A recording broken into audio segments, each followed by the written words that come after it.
Halo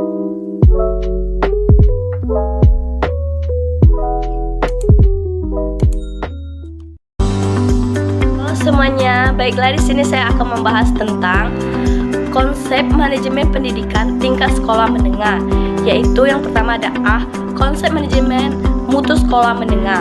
Mutu dalam konteks pendidikan menurut Kementerian Pendidikan Nasional sebagaimana dikutipkan oleh Mulyasa 2002, yaitu mencakup input, proses, dan outputnya pendidikan sekolah menengah sebagaimana menurut Undang-Undang Nomor 20 Tahun 2003 tentang Sekdinas yang menyatakan bahwa sekolah menengah merupakan lanjutan pendidikan dasar. Sedangkan menurut PP Nomor 29 Tahun 1990 yang menyatakan bahwa pendidikan menengah adalah pendidikan yang diselenggarakan bagi lulusan pendidikan dasar. Jadi, manajemen mutu sekolah menengah adalah upaya yang dilakukan dalam memperbaiki kualitas sebuah lembaga pendidikan tingkat menengah atau SMP, SMA, SMK, MA guna tercapainya tujuan pendidikan. Kemudian ada B, sasaran mutu pendidikan. Meliputi ada input meliputi kepala sekolah, guru, pegawai ahli, fasilitas lengkap, lingkungan kondusif, kurikulum berstandar tinggi, ada dana, siswa yang terseleksi, dana pendukung cukup. Kemudian proses meliputi KBM, metode dan pengujian efektif, organisasi atau manajemen yang administrasi baik, kemudian hubungan masyarakat atau industri erat, kegiatan ekstrakurikuler aktif dan semarak, pengendalian mutu efektif. Kemudian ada output meliputi nilai hasil belajar memuaskan, kompetensi yang dicapai di atas standar, kemudian tingkat kelulusan tinggi, keserapan ke dunia kerja tinggi, kepercayaan masyarakat tinggi. Kemudian yang terakhir ada pembahasan tentang karakteristik menjadikan sekolah bermutu. Yang pertama ada hal-hal yang diperlukan untuk mengelola sekolah.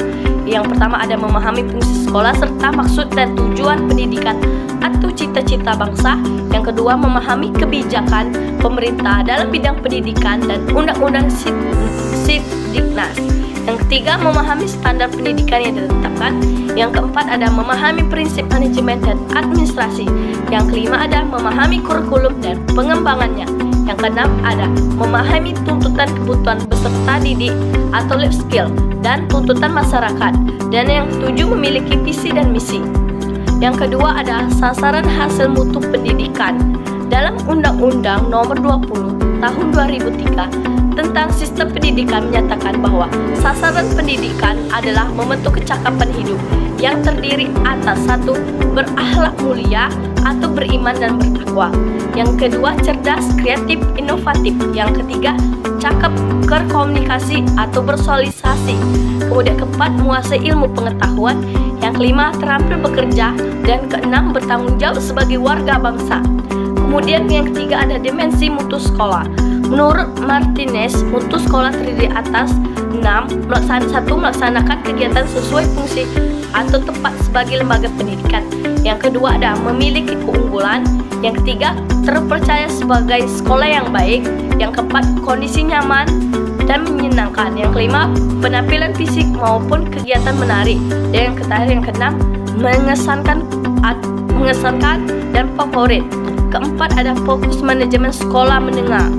Pengelolaan sekolah menengah terfokus pada satu, pembaruan SMA yang berkelanjutan dalam rangka meningkatkan mutu pendidikan. Yang kedua, implementasi sistem manajemen abad 21 dengan mempertimbangkan peran SMA dan membangun MBSD SMA. Yang ketiga, implementasi sistem manajemen SMA dalam kerangka konsep balance scorecard dengan melakukan sinkronisasi terhadap MBS. Yang keempat, implementasi sistem manajemen SMA dalam kerangka governance. Dan kelima, implementasi sistem manajemen SMA yang adaptif dengan perkembangan ICT.